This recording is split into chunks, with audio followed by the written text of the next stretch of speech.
NEET പരീക്ഷയുമായി ബന്ധപ്പെട്ടാണ്. NEET പരീക്ഷാ ക്രമക്കേട് കേന്ദ്ര സർക്കാരിനുണ്ടാക്കിയ പ്രയാസങ്ങൾ ചില്ലറയല്ല.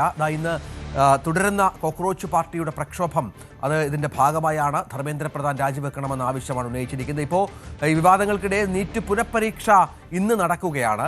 യാതൊരുവിധ അനിഷ്ട സംഭവങ്ങളും ഉണ്ടാകാതിരിക്കാൻ നാഷണൽ ടെസ്റ്റിംഗ് ഏജൻസി അതീവ സുരക്ഷാ ക്രമീകരണങ്ങൾ ഏർപ്പെടുത്തിയിരിക്കുന്നു. വിദ്യാർത്ഥികൾ ഒഴിവാക്കേണ്ട സാധനങ്ങളുടെ കൃത്യമായ പട്ടിക NTA ഇതിനകം തന്നെ പുറത്തുവിട്ടിട്ടുണ്ട്. ഉച്ചയ്ക്ക് 2 മണി മുതൽ 5:15 വരെ 3.25 മണിക്കൂറാണ് പരീക്ഷ നിശ്ചയിച്ചിരിക്കുന്നത്. പ്രത്യേക ക്രമീകരണങ്ങളുണ്ട്. ഇതിനായി രജിസ്റ്റർ ചെയ്യാൻ വിദ്യാർത്ഥികൾക്ക് ആപ്പുണ്ട്. നേരത്തെ തന്നെ പറഞ്ഞിട്ടുണ്ട്, SMS യുമായി ബന്ധപ്പെട്ടുള്ള വ്യാജ പ്രചരണങ്ങൾ വിശ്വസിക്കരുത്, പണം ആവശ്യപ്പെടില്ല, OTP വരില്ല. അങ്ങനെ നിരവധി ക്രമീകരണങ്ങളോടെ അതീവ സുരക്ഷിതത്തിലാണ് കാര്യങ്ങൾ. ഏതാണ്ട് കോവിഡിൽ ക്വാറന്റൈനിൽ ഇരുന്നതിന് സമാനമായ ക്രമീകരണങ്ങളോടെയാണ് ഈ പരീക്ഷാ പേപ്പർ തയ്യാറാക്കിയവരെയും അത് കൈകാര്യം ചെയ്യുന്നവരെയും സർക്കാർ ഇത്തവണ മുന്നോട്ട് കൊണ്ടുപോയത് എന്നത് പ്രധാനപ്പെട്ട ഒരു കാര്യമാണ്. TG സൈത്ത് വിവരങ്ങളുമായി ചേരും. സൈത്ത്, വലിയൊരു നാണക്കേട് കേന്ദ്രത്തിലുണ്ടാക്കിയ ഒരു സംഗതിയാണ് നീറ്റ് പരീക്ഷ ക്രമക്കേട്.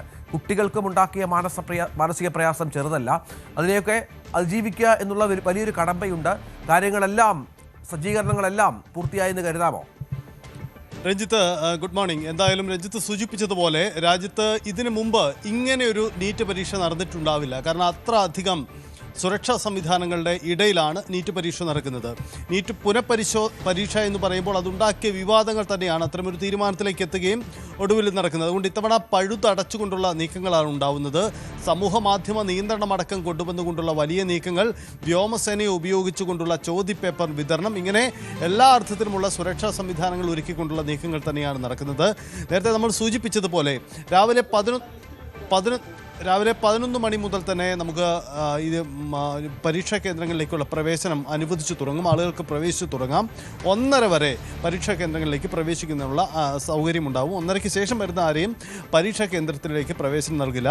2 മണിയോടുകൂടി പരീക്ഷ ആരംഭിക്കും. അത് 5:15 വരെ 5:30 വരെ തുടരും. ഇതാണ് ഇപ്പോഴത്തെ ക്രമീകരണങ്ങൾ ഒരുക്കിയിരിക്കുന്നത്.